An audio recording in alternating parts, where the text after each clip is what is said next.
despărțit, că tot orașul a auzit. A doua zi erați de mână, mă priveai zâmbind, iar florile pe care ți le-am oferit pare că nu s-au ofilit. Fi fericit, ai reușit în sfârșit, ai primit ce ți-ai dorit. Tu l-a fost plănuit, ce ușor m-ai înlocuit. Îți spun și ora la care te răci. Am mai scos saxul un hit și jur că nu i-am povestit ce am trăit.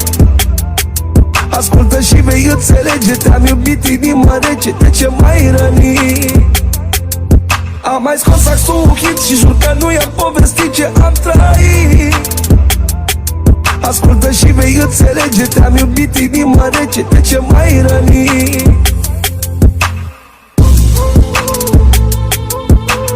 Din partea mea, Nicola Sax, dedic această melodie pentru bunul meu prieten de la Londra, pentru Rare Șache. Recunosc că eram puțin stresat, recunosc că am neglijat, dar tu m-ai așteptat, respectat, mereu m-ai protejat. Acum avem de suferit, de fi să plângem pentru că noi chiar ne-am iubit. Orice s-ar întâmpla rămâi de neînlocuit. Eu nici acum nu m-am răcit. Am mai scos saxul un hit și jur că nu i-am povestit ce am trăit. Ascultă și vei înțelege, te-am iubit inima rece, de ce m-ai rănit. Am mai scos saxul un hit și jur că nu i-am povestit ce am trăit.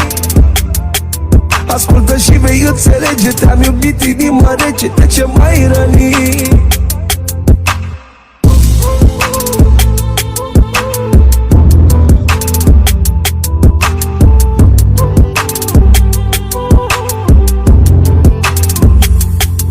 Am mai scos saxul un hit și jur că nu i-am povestit ce am trăit.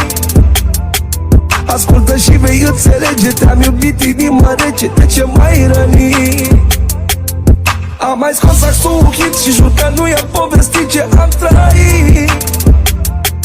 Ascultă și vei înțelege, te-am iubit inima rece, de ce m-ai rănit.